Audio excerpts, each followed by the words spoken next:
Hello students, स्वागत है आप सभी का हमारे यूट्यूब चैनल बायोलॉजी मेंटर में। एनसीईआरटी बायोलॉजी हिंदी मीडियम कक्षा 12 अध्याय 2 पुष्पीय पादपों में लैंगिक जनन sexual reproduction in flowering plants, इसके 5 भाग हम लोग पिछले लेक्चर्स में पढ़ चुके हैं। अब इसका छठा भाग हम शुरू करेंगे। अगर आपने वो 5 भाग नहीं देखे हैं तो चैनल के प्लेलिस्ट में जाकर उन्हें देख सकते हैं। तो आइए आज के लेक्चर की शुरुआत करते हैं। पिछले लेक्चर में हमने पर परागण के विषय में पढ़ा था, अर्थात क्रॉस पॉलिनेशन। क्रॉस पॉलिनेशन अर्थात इसमें किसी एक पुष्प के, एक पौधा ये है और दूसरा पौधा ये है, एक पौधे के पुष्प के परागकोश से परागकण निकलते हैं और उसी प्रजाति के किसी दूसरे पौधे के पुष्प के वर्तिकाग्र पर गिरते हैं। तो इस प्रक्रिया को हम क्रॉस पॉलिनेशन या पर परागण कहते हैं। इसे हम जेनोगेमी भी कहते हैं। अब हम देखते हैं कि एक पौधा यहाँ पर है और दूसरा पौधा यहाँ पर है। तो ए से बी पर जो दूरी एक ज़्यादा दूरी है, तो इसलिए परागकणों को ए पुष्प से बी पुष्प तक पहुंचाने के लिए किसी न किसी कर्मक साधन की आवश्यकता होती है। अर्थात कोई न कोई एजेंट अगर उपस्थित है तब जाकर ए पुष्प के परागकण बी पुष्प के वर्तिकाग्र तक पहुंच सकते हैं। तो इस तरीके से देखा जाए तो पर परागण के लिए जो साधन, कर्मक या जो कारक या एजेंट जिन्हें हम कहते हैं उनकी आवश्यकता होती है। तो एजेंट मुख्य रूप से दो प्रकार के हो सकते हैं, अजैविक कारक और जैविक कारक। अजैविक या अबायोटिक एजेंट्स जिसमें वायु और जल आता है। वायु के माध्यम से अगर कोई परागण की क्रिया होती है, अर्थात किसी भी एक पुष्प के परागकोश से परागकण निकलकर दूसरे पुष्प के वर्तिकाग्र पर वायु के द्वारा पहुंचेगा, तो उसे हम वायु परागण या एनिमोफिली कहेंगे। यही चीजें परागण की क्रिया अगर जल के द्वारा होगी तो जल परागण या हाइड्रोफिली कहेंगे। अब जैविक कारक में से अगर कीट के माध्यम से परागण की क्रिया होती है, जैसे कि मधुमक्खी है, तो कीट के माध्यम से अगर परागण की क्रिया होगी तो एंटोमोफिली, और पक्षी के माध्यम से परागण की क्रिया होगी तो ऑर्निथोफिली। चमगादड़ के द्वारा भी परागण की क्रिया होती है, चिरोप्टेरोफिली। जंतुओं के द्वारा परागण को जूफिली, घोंघे द्वारा परागण को मेलिकोफिली होती है। तो इसको बहुत ज़्यादा समझाने लायक इसमें कुछ है नहीं। तो ये टर्म्स अक्सर पूछे भी जाते हैं आगे कॉम्पिटेटिव एग्ज़ाम में, तो इसलिए इनको आपको याद करना है। तो आगे चलते हैं। अक्सर प्रश्न पूछा जाता है कि वायु परागण क्या है और वायु परागित होने वाले पुष्पों की विशेषताएं बताइए। तो ये महत्वपूर्ण है बोर्ड के नज़रिए से। वायु परागण या एनिमोफिली अर्थात अगर एक पुष्प के पराग कोश से परागकण निकलकर उसी प्रजाति के किसी दूसरे पुष्प के वर्तिकाग्र पर पहुंचता है वायु के माध्यम से, तो इसे हम वायु परागण कहते हैं। और इन पुष्पों को जिनमें वायु परागण संपन्न होता है उन्हें हम वायु परागित पुष्प या एनिमोफिलस फ्लावर्स कहते हैं। वायु परागित पुष्पों की विशेषताएं हैं। नंबर पहला, क्योंकि वायु के द्वारा परागकण उड़कर एक पुष्प से दूसरे पुष्प में जाएंगे, तो इसीलिए इनमें पुष्प क्या होंगे, नंबर पहला छोटे भी होंगे और आकर्षण रहित होंगे, क्योंकि वायु को आकर्षित करने के लिए पुष्प को आकर्षण या आकर्षित बनने की जरूरत नहीं है। इनमें क्योंकि कीटों को भी आकर्षित नहीं करना है, इसीलिए रंगीन होंगे, गंधहीन होंगे और मकरंद रहित होंगे। क्योंकि किसी भी बायोटिक एजेंट के द्वारा परागण की क्रिया यहाँ पर नहीं हो रही है, वायु के द्वारा हो रही है, इसीलिए ये पुष्प रंगीन, गंधहीन और मकरंद रहित होंगे, अर्थात आकर्षण रहित होंगे ये पुष्प। दूसरा है, वायु परागित पुष्प प्रायः एक लिंगी होते हैं। क्योंकि वायु परागण एक लिंगी अर्थात एक पुष्प में केवल नर या मादा भाग है। तो अगर नर भाग है तो इसके पुंकेसर से परागकोश, पुंकेसर के परागकोश से परागकण निकलेंगे और वायु के द्वारा उड़ेंगे, दूर जाकर मादा पुष्प के वर्तिकाग्र पे गिरेंगे। इसीलिए अक्सर देखा गया है कि जो वायु परागित पुष्प होते हैं वो क्या होते हैं, एक लिंगी होते हैं। नंबर तीसरा पॉइंट है पुष्प के अनावश्यक भाग, जैसे कि बाह्य दल एवं दल। इनका कार्य, जैसे हमने बहुत जो शुरुआती लेक्चर में इस चैप्टर के पढ़ा भी था कि जो पुष्प के 4 चक्र होते हैं, बाहरी चक्र से बाह्य दल, फिर दल, उसके बाद पुमंग, उसके बाद जायंग। तो जो बाहरी 2 दल होते हैं खाली सहायक का कार्य करते हैं, उनका कोई प्रजनन में कोई कार्य नहीं होता, सहायक होते हैं। तो इसीलिए ये बहुत छोटे होते हैं। ये परागकणों और वर्तिकाग्र के बीच रुकावट ना बने, क्योंकि अगर एक वायु परागण के द्वारा जो परागकण उड़कर आएगा, वर्तिकाग्र पे पहुंचना चाहेगा, अगर बाहर से दल और बाह्य दल बहुत बड़े होंगे तो रुकावट बन सकती है। इसीलिए ये आकार में छोटे होते हैं, जिससे कि रुकावट ना बन सके। चौथा पॉइंट, वायु परागण करने वाले पुष्पों द्वारा प्रचुर मात्रा में परागकण उत्पन्न किए जाते हैं, क्योंकि जरूरी नहीं कि जो परागकण एक पुष्प के एक पुष्प के परागकोश से निकलकर वर्तिकाग्र पे दूसरे पुष्प के जाना चाहेगा, कि जरूरी नहीं कि प्रत्येक परागकण सही जगह पे पहुंच जाए, तो बहुत सारे जमीन में गिर जाएंगे, बहुत सारे ऐसी जगह गिरेंगे जहां पर परागण की क्रिया संपन्न नहीं होगी। इसीलिए अधिक संख्या में अगर परागकण जाएंगे वायु के द्वारा, तो कुछ बहुत परागकण सही जगह पे अर्थात वर्तिकाग्र पे पहुंच पाएंगे। इसीलिए परागकणों की संख्या ज्यादा मात्रा में उत्पन्न की जाती है। नंबर 5वां पॉइंट, परागकण छोटे, शुष्क व हल्के होते हैं, क्योंकि वायु के द्वारा इनको उड़ना होता है, इसीलिए छोटे आकार के होते हैं, शुष्क और हल्के होते हैं, जिससे कि आसानी से वायु में उड़ सके। नंबर 6, इन पुष्पों का वर्तिकाग्र लंबा रोमयुक्त पुष्प से बाहर निकला हुआ होता है। इसलिए होता है जिससे कि परागकण आसानी से ये ग्रहण कर सके। जैसे मक्का और घास, इनमें वायु के द्वारा परागण की क्रिया संपन्न होती है। अब हम आगे दूसरा परागण पढ़ेंगे, जल परागण या हाइड्रोफिली जिसे हम कहते हैं।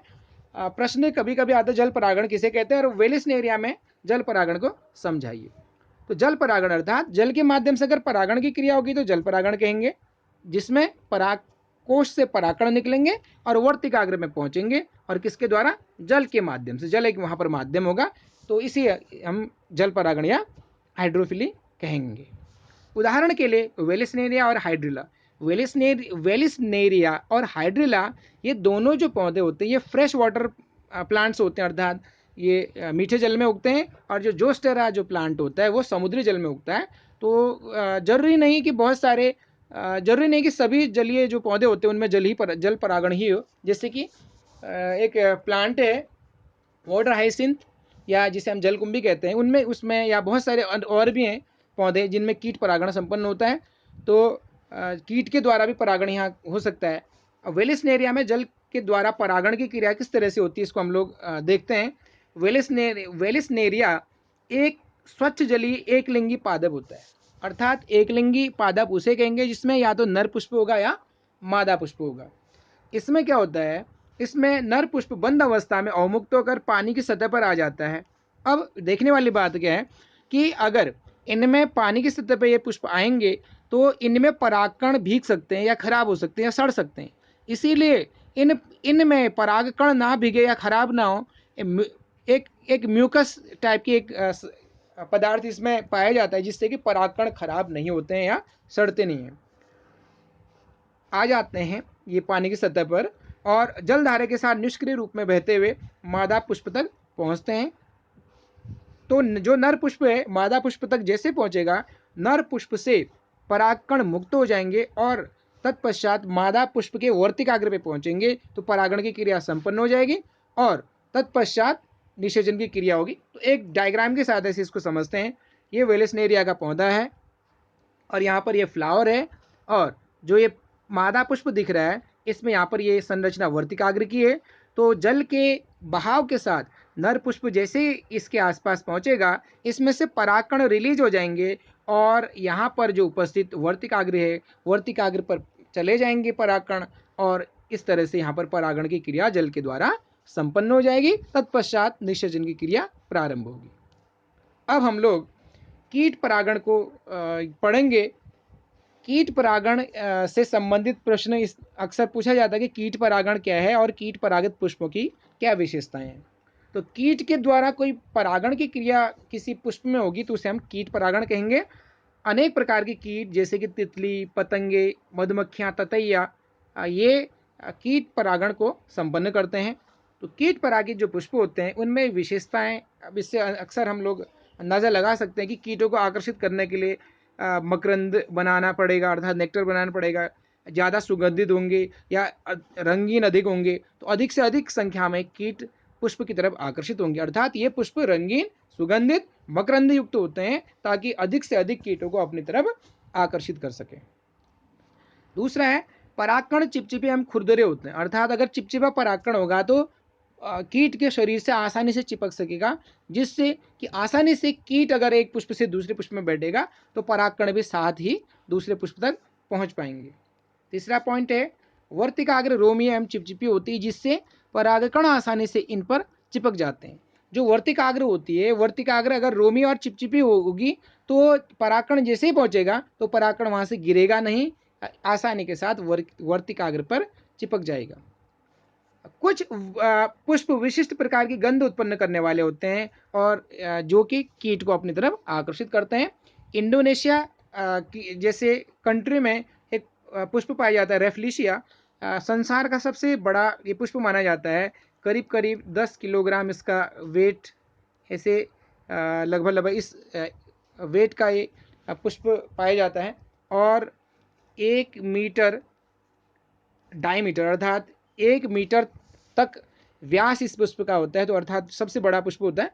तो ये लगभग सड़े हुए मांस जैसी इसमें दुर्गंध आती है, जिससे कि कीट इसकी तरफ आकर्षित होते हैं और कीट के द्वारा इस तरह से इसमें परागण देखने को मिलता है। अनेक पुष्प ऐसे भी होते हैं जो कि रात्रि में खिलते हैं, जैसे कि उनमें से रात की रानी, तो उसमें ये सफ़ेद है, अर्थात इनमें जो पुष्पीय पत्र दल हैं, अर्थात जो इसमें जो दल है इसमें सफ़ेद कलर के होते हैं, जिससे कि दूर से आसानी से कीट इसको पहचान सके, देख पाए, इसका अनुभव कर सके, जिससे कि आसानी के साथ अगर कीट इसके पास आए तो कीट के द्वारा इनका परागण संपन्न हो सके। उदाहरण के लिए कुछ कीट परागित पुष्पों के जो उदाहरण हैं, गुलाब, गुड़हल, सूरजमुखी, इन जो पौधे के पुष्पों में कीट के द्वारा परागण की क्रिया संपन्न होती है। अब हम लोग आगे नया टॉपिक जो है वो पढ़ेंगे, पराग स्त्रीकेसर संकर्षण। अर्थात पराग मीन्स पॉलन ग्रेन, परागकण, स्त्री केसर का जो पिस्टिल, पॉलन पिस्टिल इंटरेक्शन जो दिया है, अर्थात किसी भी पुष्प का जो ये भाग होता है, जैसे इस तरह से अगर हम पुष्प की संरचना ऐसे बनाएं, पुष्प के मादा भाग की संरचनाएं, तो यहाँ पर जो सबसे ऊपर का ये भाग है इसको हम पिस्टिल कहते हैं, इसको कहते हैं पिस्टिल कहते हैं, इसको कहते हैं स्टाइल, अर्थात पिस्टिल मीन्स वर्तिकाग्र, स्टाइल मीन्स वर्तिका, और इसको ओवरी या अंडाशय इसको कहते हैं। अब जब किसी भी पुष्प से परागकण इस वर्तिकाग्र पर आता है तो वर्तिकाग्र में यह क्षमता होती है, या कह सकते हैं कि वर्तिकाग्र और परागकण के बीच में एक रासायनिक समन्वय बनता है, अर्थात जो केमिकल एक सिग्नल के रूप में यहाँ केमिकल सिग्नल का एक कार्य होता है, जिससे कि ये जो परागकण है जो पिस्टिल में आया अर्थात जो वर्तिकाग्र में आ रखा है, वर्तिकाग्र और परागकण के बीच में एक रासायनिक समन्वय होगा और ये वर्तिकाग्र डिसाइड करेगा, अर्थात जो ये वर्तिकाग्र या पिस्टिल है ये डिसाइड करेगा कि जो परागकण यहाँ पर आया हुआ है वो क्या सही प्रकार का परागकण है। अगर सही प्रकार का परागकण होगा, क्योंकि वर्तिकाग्र उस परागकण को पहचान रहा है और पहचान जाएगा कि अगर सही प्रकार का होगा तो आसानी के साथ परागकण यहाँ पर वृद्धि करेगा, जिससे कि इस तरह से जो आगे संरचना दिखाई दे रही पराग नली का निर्माण होगा। अगर परागकण सही प्रकार का नहीं होगा, हो सकता है कि किसी और जाति का परागकण उस पर आ गया है वर्तिकाग्र पर, तो किसी भी कीमत पर पराग नली का निर्माण नहीं होगा, अर्थात परागकण का आगे का विकास अवरुद्ध हो जाएगा।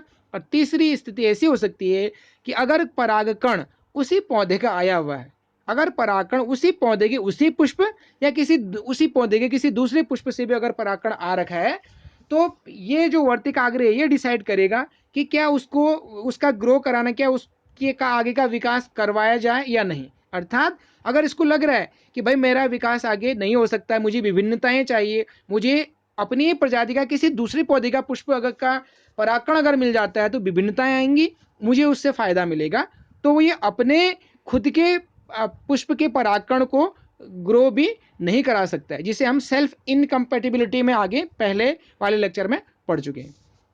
अर्थात पुनः समझिए, ये एक पुष्प का फीमेल पार्ट है जिसमें ये वर्तिकाग्र, ये वर्तिका और ये अंडाशय है। जो वर्तिकाग्र है, वर्तिकाग्र में इसमें वर्तिकाग्र में जब किसी भी पौधे के किसी भी पुष्प के परागकण आते हैं तो पहला तो जो ये वर्तिकाग्र है उस परागकण के साथ एक रासायनिक एक केमिकल एक समन्वय करेगा कि उसको पहचानेगा।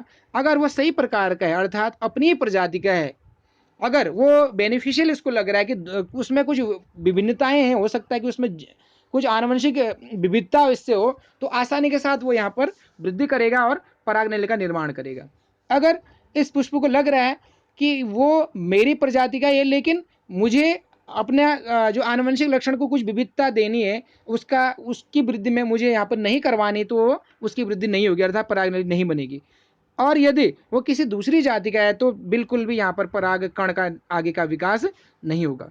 तो इसीलिए अब यहाँ पर जैसे परागकण अगर सही प्रकार का है तो यहाँ पर पराग नली बनेगी, परागकण विकसित होगा, यहाँ पर पराग नली बनेगी। और एक चीज और है, पराग जो कण होता है, परागकण में हमने आगे पिछले लेक्चर में पढ़ा था कि प्रत्येक परागकण में या तो 2 कोशिकाएं हो सकती है या 3, अर्थात इसमें अगर 2 कोशिकाएं होंगी तो इसमें एक पहली कोशिका होगी कायिक कोशिका, दूसरी होगी जनन कोशिका। अगर इनमें 3 कोशिकाएं हैं, पहली कोशिका होगी कायिक कोशिका और जनन कोशिका जो होगी वो 2 नर युग्मक में बदल जाती है, अर्थात कायिक कोशिका और 2 नर युग्मक हो सकते हैं। और एक स्थिति ऐसी भी है, अगर ये केवल 2 कोशिकाओं वाला परागकण है, एक कायिक कोशिका और दूसरी जनन कोशिका, तो कायिक कोशिका तो इसमें रहेगी और दूसरी जनन कोशिका में से 2 नर युग्मक कब बनेंगे, जब इसमें पराग नली का निर्माण हो जाएगा, उसके बाद इसी पराग नली के अंदर क्या बन सकते, 2 नर युग्मक बन सकते हैं। अब पराग नली का निर्माण हो गया, अगर सही प्रकार का परागकण यहाँ पर पहुंचा है तो वर्तिकाग्र ने उसको अनुमति दे दी, वर्तिकाग्र चाहेगा कि चलो उसकी वृद्धि हो जाए, तो पराग नली यहाँ से आगे को वृद्धि करते हुए वर्तिका से होते हुए अंडाशय के अंदर, अंडाशय से होते हुए उसके बाद यहाँ पर ये जो संरचना है बीजांड के भी अंदर, उसके बाद जो अंदर को ये संरचना है भ्रूण कोश के भी अंदर मादा युग्मक तक या भ्रूण कोश के अंदर तक पहुंच जाता है। अब भ्रूण कोश के अंदर जैसे ये पहुंचेगा, इसमें से जो नर युग्मक होता है, इसमें से जो नर युग्मक होते हैं, नर युग्मक पहला तो मादा युग्मक के साथ मिलेगा और जो दूसरा नर युग्मक होता है वो ध्रुवीय केंद्र के साथ मिलता है। इस तरह से पराग स्त्रीकेसर संकर्षण में हम कह सकते हैं कि पराग स्त्रीकेसर संकर्षण क्या है या पोलन पिस्टल इंटरेक्शन क्या है, जब कोई भी परागकण किसी पुष्प के वर्तिकाग्र पर आता है तो वर्तिकाग्र और परागकण के आपस के जो रासायनिक समन्वय है उसके द्वारा यह तय होता है कि परागकण सही प्रकार का आया है या गलत प्रकार का। अगर सही प्रकार का आया है तो उसमें उसकी आगे क्या विकास होगा, अगर गलत प्रकार का आया है तो उसका विकास अवरुद्ध हो जाएगा। अगर सही प्रकार का परागकण आ रखा है तो वर्तिकाग्र, वर्तिका और अंडाशय से होते हुए परागकण इसके बीजांड के भी अंदर भ्रूण कोश के अंदर पहुंच जाएगा और यहाँ ये पूरी की पूरी प्रक्रिया क्या कहलाएगी, पोलन पिस्टल इंटरेक्शन या पराग स्त्रीकेसर संकर्षण। यहाँ पर इसको हम लोग आगे लेक्चर के रूप में इसको देखते हैं, थ्योरेटिकली इसको समझते हैं। जब परागकण परागण के द्वारा वर्तिकाग्र में पहुंचते हैं तो परागकण व वर्तिकाग्र के रासायनिक घटकों के मध्य परस्पर क्रिया द्वारा यह सुनिश्चित किया जाता है कि वर्तिकाग्र पर पहुंचने वाला परागकण ठीक उसी जाति का है या नहीं, अर्थात परागकण और वर्तिकाग्र के बीच में एक समन्वय होगा और वर्तिकाग्र उसको पहचानेगा कि ये ठीक प्रकार का पहुंचा कि नहीं पहुंचा। यदि पराग सही प्रकार का होता है तो परागकण में अंकुरण होने लगता है, अर्थात परागकण से किसका निर्माण होगा, जैसे इस तरह से परागकण होता है तो धीरे धीरे इसमें से इस तरह की संरचना आएगी, अर्थात पराग नली का निर्माण होगा। यदि परागकण गलत प्रकार का होता है तो स्त्रीकेसर द्वारा पराग को अस्वीकृत किया जाता है, जिससे कि पराग नली का परागकण के आगे का अंकुरण नहीं होगा, अर्थात पराग नली का निर्माण नहीं होगा, अर्थात परागकण अंकुरित नहीं होगा। परागकण की पहचान करने के पश्चात पराग नली का निर्माण होता है। एक पराग नली में 2 नर युग्मक होते हैं जिनका निर्माण जनन कोशिका द्वारा होता है। हमने पढ़ा कि जो कोई भी परागकण की 2 कोशिकाएं हो सकती है, कायिक कोशिका और ये बड़ी वाली कायिक कोशिका, छोटा वाला जनन कोशिका, और कभी कभी क्या होता है कि जनन कोशिका भी पुनः की 2 नर युग्मक बना सकती है। तो इस तरह से एक जो परागकण होता है 2 नर युग्मक और एक कायिक कोशिका हो सकती है। पराग नली वर्तिका से होती हुई, पराग नली सबसे पहले क्या होगा कि जिस तरह जैसे ये यहाँ पर एक वर्तिकाग्र, ये वर्तिकाग्र है और ये वर्तिका है और यहाँ पर ये अंडाशय है। अंडाशय के अंदर यहाँ पर ये बीजांडे और ये अंदर का ये संरचना ओव्यूल है। यहाँ पर ये एग प्लस 2 सिनर्जिट्स होते हैं, ऊपर की तरफ एंटीपोडल्स होते हैं और बीच में ध्रुवीय केंद्रक होते हैं। तो होता है कैसा है कि जब पराग नली वर्तिकाग्र, वर्तिका से होते हुए अंडाशय के अंदर और बीजांड के भी अंदर और लास्ट में भ्रूण कोश के अंदर आती है तो आने के 3 तरीके से ये भ्रूण कोश के अंदर या बीजांड के अंदर 3 तरीके से प्रवेश कर सकती है। तो उनमें से पहला है नंबर पहला पोरोगेमी, पराग नली या पोलन ट्यूब का बीजांड में प्रवेश अगर बीजांड द्वार, अर्थात अगर बीजांड द्वार से कोई भी पराग नली प्रवेश कर रही है तो उसे हम पोरोगेमी कहेंगे। अगर परागनली बीजांड में प्रवेश निभाग से करेगा, अर्थात निभाग मतलब चलाजोगेमी, चलाजोगेमी अर्थात हमने पढ़ा अभी कि यहाँ पर दो सिनर्जिट्स और एक फीमेल गेमिट और बीच में दो ध्रुवीय केंद्रक, और यहाँ पर ये तीन जो होते हैं वो एंटीपोडल सेल्स होते हैं। इस तरह की संरचना होती है। एक बार इसको बना लेते हैं।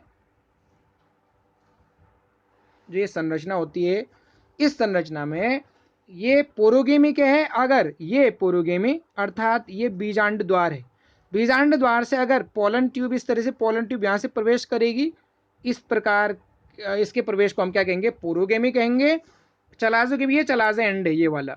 अगर पराग नली यहाँ चलाजा एंड से प्रवेश करेगी, इससे अंदर को आएगा बीजांड में, तब इसको हम चलाजोगेमी कहेंगे। अब तीसरा है पराग नली का बीजांड में प्रवेश अध्यावरण अर्थात इंटेगुमेंट, ये अध्यावरण है, यहाँ से अगर इंटेगुमेंट से प्रवेश करेगा तो इसे हम क्या कहेंगे, मीजोगेमी कहेंगे। तो एक डायग्राम की सहायता से इसको समझते हैं। नंबर पहला क्या है, पोरोगेमी। अगर पराग नली, ये बीजांड द्वार है, बीजांड द्वार, ये बीजांड द्वार है और ये पराग नली है। अगर पराग नली बीजांड द्वार से प्रवेश करेगा अंदर को, बीजांड के अंदर, तो इसे पोरोगेमी कहेंगे। अगर ये चलाजा एंड अर्थात जिसका हम निभाग सिरा कह रहे थे, चलाजा एंड से प्रवेश करेगा, चलाजा सिरे से प्रवेश करेगा, तो इसे हम चलाजोगेमी। और अगर ये माइक्रोपाइल या अध्यावरण वाले स्थान से प्रवेश करेगा अंदर को, तो इसे हम मीजोगेमी, तो इसे हम क्या कहेंगे, मीजोगेमी कहेंगे। एक बड़ी महत्वपूर्ण चीज़ और है, ऐसा हो सकता है कि जैसे यहाँ पर ये ठीक है, पोरोगेमी में तो यहाँ से प्रवेश करेगा, करने के बाद इन दो जो सहायक कोशिकाएं होती है, दो सहायक कोशिका, किसी एक सहायक कोशिका के अंदर से होते हुए मादा युग्मक तक पहुंचेगा और दूसरा जो नर युग्मक है ध्रुवीय केंद्र तक पहुंचेगा। दूसरी चीज क्या है कि अगर ये चलाजोगेमी से प्रवेश करेगा, लेकिन लास्ट में जो पोलन ट्यूब होती है अंत में, वो हमेशा हमेशा वो अंत में कहाँ से प्रवेश करेगा, सिनर्जिट से ही प्रवेश करेगा। अंत में हमेशा सिनर्जिट से होते हुए प्रवेश करेगा, अर्थात जो यहाँ पर जो क्या कहेंगे बीजांड द्वार वाला सिरा है, वहां पर ही ये पराग नली घूम फिर के वहीं पे आएगी। तीसरी स्थिति क्या हो सकती है, अगर ये अध्यावरण को भेद कर पराग नली का निर्माण हो रहा है, तो सीधे सीधे यहाँ पे अंदर को नहीं जाएगा, ठीक है। अर्थात अगर ये पराग नली अध्यावरण से भी अंदर को आ रही है बीजांड के अंदर, तो ये पराग नली इस तरह से घूम फिर के लास्ट में जहाँ पर बीजांड द्वार है वहीं उसी साइड से होते हुए इन दो सहायक कोशिकाओं में से किसी एक में से होते हुए इसकी पराग नली अंदर को प्रवेश करेगी। अब हम लोग इसी को आगे पढ़ते हैं। पराग नलिका वर्तिका से होते हुए अंडाशय तक जाती है, अर्थात वर्तिका स्टाइल से होते हुए अंडाशय तक जाती है। अंडाशय में पहुंचने के पश्चात बीजांड में प्रवेश करती है। पराग नलिका बीजांड के अंदर भ्रूण कोश में प्रवेश कर मध्य में नर युग्मकों को मुक्त करती है। तो उपयुक्त जो सब पूरी जो हम लोगों ने पूरा यहाँ पे इसके बारे में विस्तार पूर्वक हमने पढ़ा। उपरोक्त सभी प्रक्रम, जैसे कि परागकण की पहचान करना, सबसे पहले परागकण आएगा वर्तिकाग्र में, वर्तिकाग्र द्वारा परागकण की पहचान की जाएगी कि वह सही प्रकार का परागकण पहुंचा या नहीं पहुंचा। और दूसरा परागकण का अंकुरण, अगर सही प्रकार का परागकण नहीं पहुंचा है तो उसका अंकुरण बिल्कुल नहीं होगा। अगर सही प्रकार का परागकण पहुंचा है तो उसका अंकुरण होगा, अर्थात उसमें पराग नली भी बनने लगेगी। अगर परागकण में केवल दो कोशिकाएं, एकाइक कोशिका और जनन कोशिका, तो जनन कोशिका का भी वहां पर विभाजन होके दो नर युग्मक का निर्माण होगा। तीसरा परागनली का बीजांड व भ्रूण कोश में प्रवेश, परागनली फिर बनेगी, परागनली का निर्माण होगा जो कि वर्तिका और अंडाशय से होते हुए अंडाशय के अंदर बीजांड में और बीजांड के भी अंदर भ्रूण कोश में प्रवेश करेगा। और इस पूरी घटना को अर्थात परागकण की पहचान करना, परागकण का अंकुरण, परागनली का बीजांड व भ्रूण कोश में प्रवेश, तो ये पूरी घटनाएं सम्मिलित रूप से क्या कहलाएंगे, पराग स्त्री केसर संकर्षण या पोलन पिस्टल इंट्रेक्शन। तो इसमें एक महत्वपूर्ण बात ये निकल कर आई कि जो पोलन पिस्टल इंट्रेक्शन है, तो जो पिस्टिल अर्थात वर्तिकाग्र, उसमें सही और गलत परागकणों को पहचानने की क्षमता है, नंबर पहला। नंबर दूसरा, पराग नली हमेशा जो चाहे किसी भी स्थान से जाएगी भ्रूण बीजांड के अंदर, चाहे वो चलाजा एंड से जाएगा, चाहे वो बीजांड द्वार से जाएगा, चाहे वो इंटेग्यूमेंट या अध्यावरण से होते हुए जाएगा, लेकिन हमेशा बीजांड के अंदर जो माइक्रोपाइलर एंड या जो बीजांड द्वार था उसी की तरफ से स्थित जो दो सिनर्जिड्स हैं सहायक कोशिका, उनमें से किसी एक सहायक कोशिका को भेजते हुए अंदर को इसकी परागनली जाएगी, जिससे कि 2 नर युग्म अंदर को चले जाएंगे। तो इस तरह से ये प्रक्रिया यहाँ पर संपन्न होती है। तो आज हम लोगों ने पढ़ा कि पर परागण के कौन कौन से साधन हैं, उनको हमने पढ़ा। वायु परागण, जल परागण और कीट परागण के विषय में पढ़ा। इनके द्वारा जो परागित पुष्प होते हैं उनमें क्या क्या विशेषताएं होती हैं इनके विषय में पढ़ा। और अंत हमने पोलन पिस्टल इंटरेक्शन के विषय में भी पढ़ा। उम्मीद करता हूं कि आप लोगों ने इन वीडियोस को ध्यान से सुना होगा और इस वीडियो को भी ध्यान से आपने समझा होगा। तो इसके अगर आप समय से इसके नोट्स तैयार करेंगे तो जल्द से जल्द मैं आगे का वीडियो डबल फर्टिलाइजेशन और आर्टिफिशियल हाइब्रिडाइजेशन अर्थात कृत्रिम संकरण इसको लेके आऊँगा। तब तक के लिए अगर आपने इस चैनल को सब्सक्राइब नहीं किया है तो प्लीज़ चैनल को सब्सक्राइब कीजिए और वीडियोस को लाइक कीजिए, शेयर कीजिए और हर वीडियो के नोटिफिकेशन पाने के लिए बेल आइकन को प्रेस कीजिए। Thank you.